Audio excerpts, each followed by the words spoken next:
A local manufacturing facility under construction collapses. The injuries being reported in Machesney Park. Plus, a state line high school is evacuated. What consequences the hoaxers could face. And recognizing students' hard work. The big incentive encouraging kids to keep their grades up.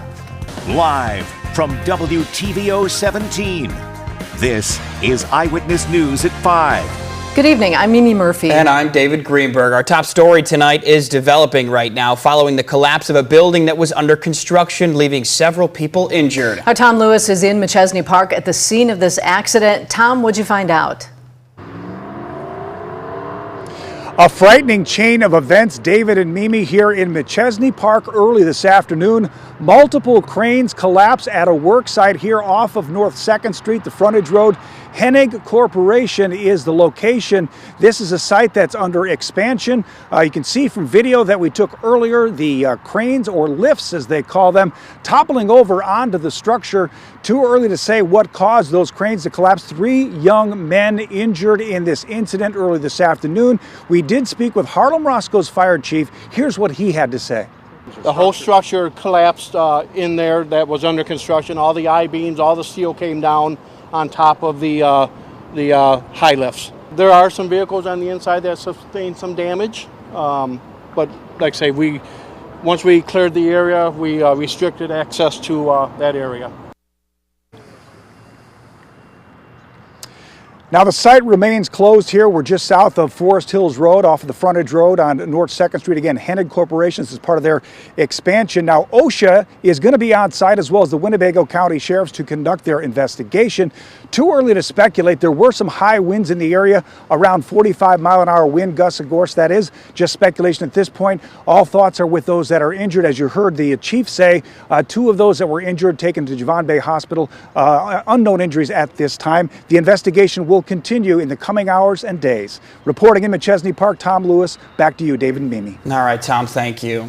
Well, severe storms did roll through parts of the state line earlier this afternoon. Things have cleared out now. Yeah, should be in for some more tomorrow, though. I want to check back in here with Candace in the Weather Center. Candace, what's the latest? Yeah, things will be pretty quiet here as we go throughout the rest of the evening hours. We may see a couple additional thunderstorms develop late tonight, very early tomorrow. Did have a couple severe thunderstorm warnings out for portions of DeKalb County, southeastern Boone County, and McHenry County, with the second line of thunderstorms that developed along I-39 here earlier this afternoon. Those really did strengthen once they moved outside of the area, in closer towards Chicago. All of that tied into an area of low pressure, this kind of leftover low from some thunderstorms early this morning back out to the west, but you see how things are fairly clear for us here through this evening. Now, keeping an eye on the Central Plains over the next several hours, as that will be the redevelopment of some thunderstorms, which will all play a role here in our weather locally going through the morning, afternoon, and evening tomorrow. So there's a lot of moving parts in that severe threat for tomorrow, but this is one way that it could play out, which is why you need to make sure that you do have several ways to stay up to date with the forecast, and make sure that you're doing just that, staying up to date with the forecast. Check it before you head out tomorrow morning, and then several times throughout the day. So we're quiet through this evening. Warm front lifts back up to the north of us. Some thunderstorms, these likely non-severe, may have some small hail come in during the early morning hours of tomorrow. Then we could see the redevelopment of some additional stronger thunderstorms out over eastern Iowa, coming close to the Mississippi River. That would be early afternoon, but I think the one area we have to watch are a line of thunderstorms that'll develop and push east of the Mississippi River. This would be after 6-7 o'clock tomorrow evening. That would pose a damaging wind and isolated tornado threat. So several waves of thunderstorms will be possible throughout the day. I think it's that Tuesday evening time frame that we really have to pay close attention to, but also keeping an eye on some thunderstorms that would be possible early into the afternoon. We'll look at the rest of the week ahead and kind of a little more specific timeline for tomorrow. That's all coming up in your most trusted forecast a little later. Yeah, certainly want to be weather ready tomorrow, Candace. Thank you. It was a busy afternoon for first responders. Do want to let you know traffic is reopened on West Riverside after a fire sparks in a fast food restaurant. Around 2:30, Rockford Fire had responded to the location on West Riverside. Crews could be seen on top of the building, damage visible to the side of the structure.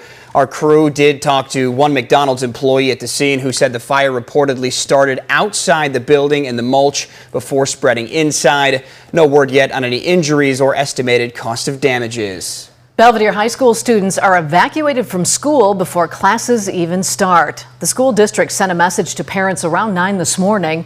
It advised the school was evacuated in response to a concerning message sent through social media. Students were moved to the Boone County Fairgrounds and sent home by bus. The district's assistant superintendent says other schools were placed on lockdown as a precaution. One thing that we always do anytime we have a situation like this is we will debrief, and I know Mr. Lewis, the BHS president, is going to debrief with the staff here a little bit later. Central office administrators will be over there too, and we'll talk about what went well, because a lot did go well, but we'll also talk about, is there anything that we could have done better to make sure that we're even more prepared the next time. Authorities say they take these types of calls very seriously and warn any kind of copycat could face serious consequences. In fact, a special agent in charge with the FBI in Illinois says a person convicted of making a hoax threat could be sentenced up to 5 years in federal prison. One man is in the hospital after police say he was shot over the weekend. Around 2:30 in the morning Saturday, Rockford police were called for reports of a walk-in shooting victim at a hospital. There, officers met a 25-year-old man who reportedly told them he was shot while trying to break up a fight in a parking lot near Main and Morgan Streets. RPD is now investigating. Illinois lawmakers are considering several measures to address the state's opioid crisis. At least 3 bills have passed through the House. One measure has the potential to broaden access to fentanyl test strips, while another would provide people with a history of drug-related charges or substance abuse an overdose reversal drug when they're released from jail or prison. And the third bill would develop drug education for kids, including fentanyl education starting in 6th grade. Illinois doctors will soon no longer have to worry about prior authorizations when treating patients with blood clotting disorders. Right now, doctors have to seek prior authorization to administer certain drugs or procedures to a patient. A new House bill would end prior authorization for FDA-approved medications for hereditary bleeding conditions for up to 6 months. The bipartisan bill passed the House and Senate unanimously. Lawmakers say the current process comes at a cost to patients who need their treatments right away. My feeling is that health care needs to take place between the patient and the doctor, or the patient and the provider.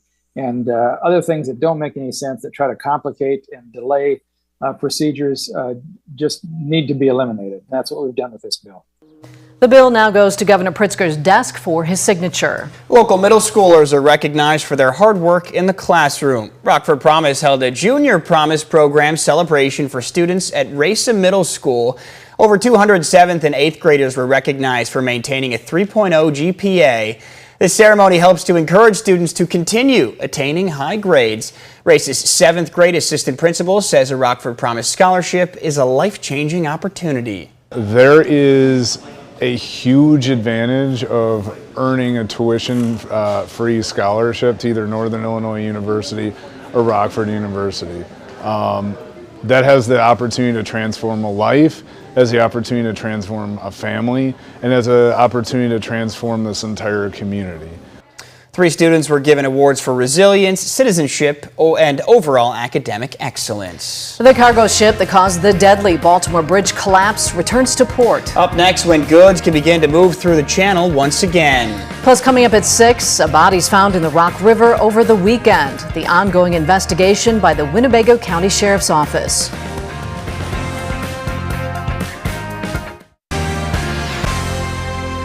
The ship that caused the deadly Baltimore Bridge collapse is now headed back to port. Yeah, that clears an important hurdle to reopening the busy port and beginning reconstruction of the vital bridge. Washington, D.C. correspondent Hannah Brandt has the latest.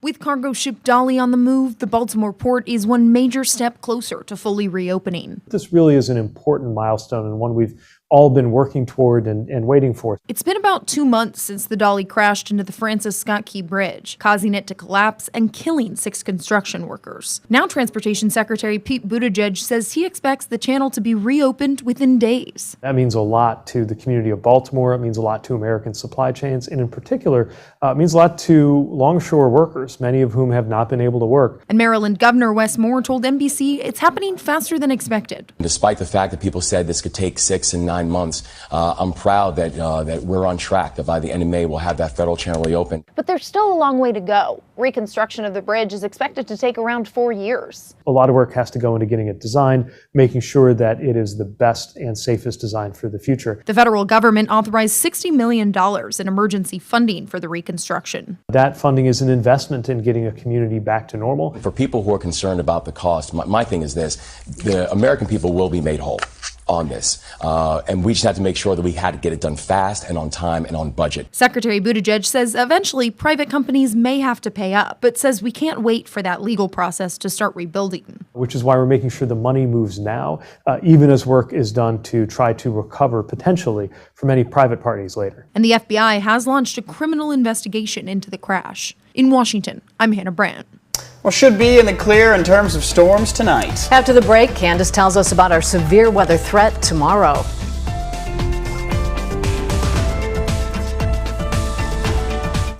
Now, your first warned weather forecast from Chief Meteorologist Candace King.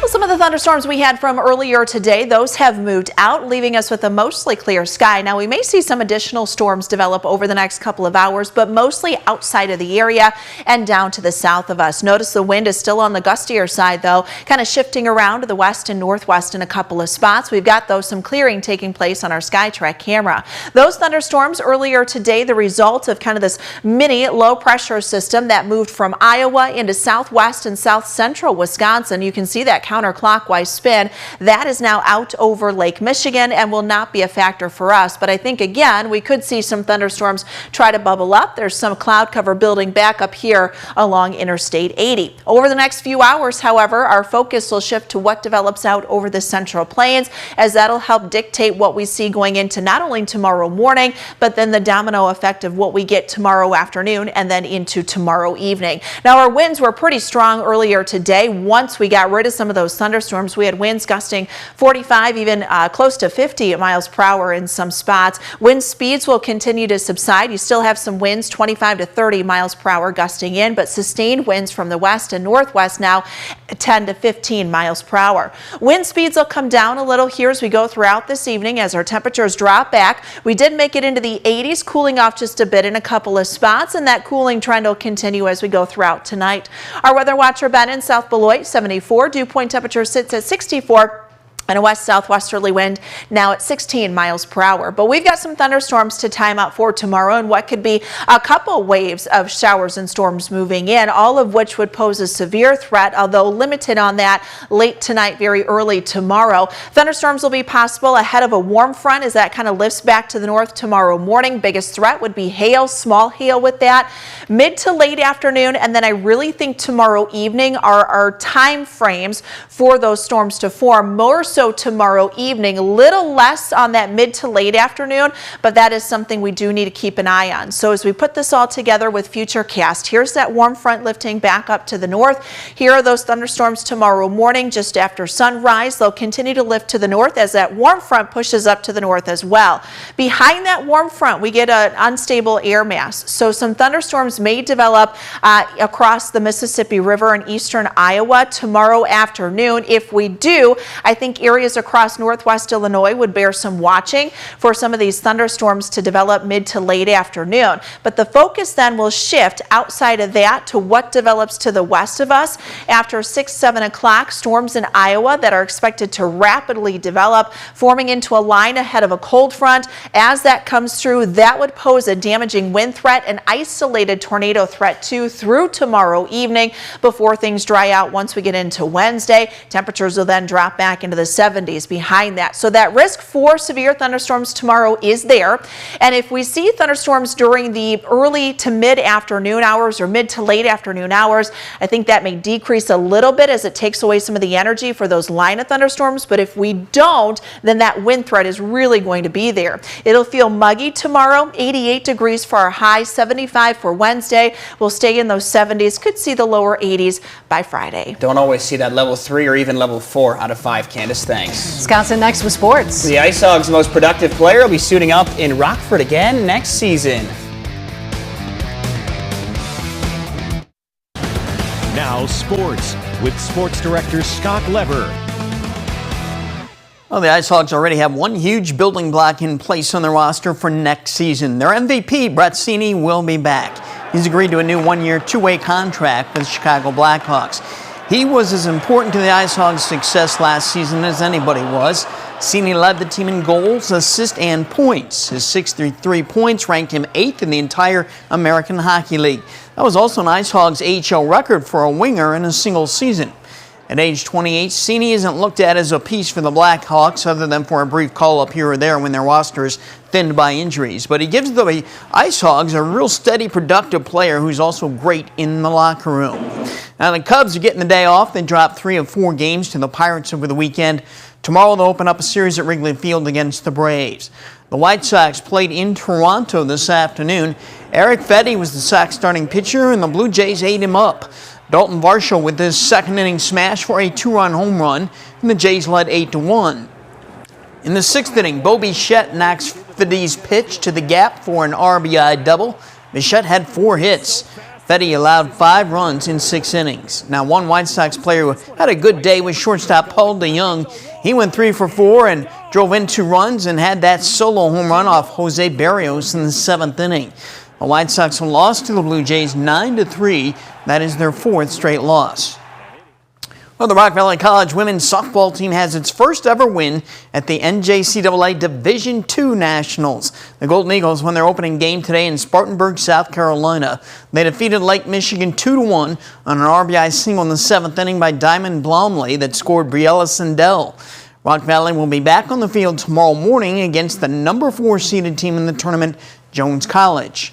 Well, the Bears broke new ground earlier this year when they added Jennifer King to their coaching staff. She is the first female coach in Bears history. She was in Rockford over the weekend for a girls' flag football clinic. We'll get our thoughts on the opportunities for women in the NFL and in football in general tonight at 9 and 10. That's sports. We'll be right back.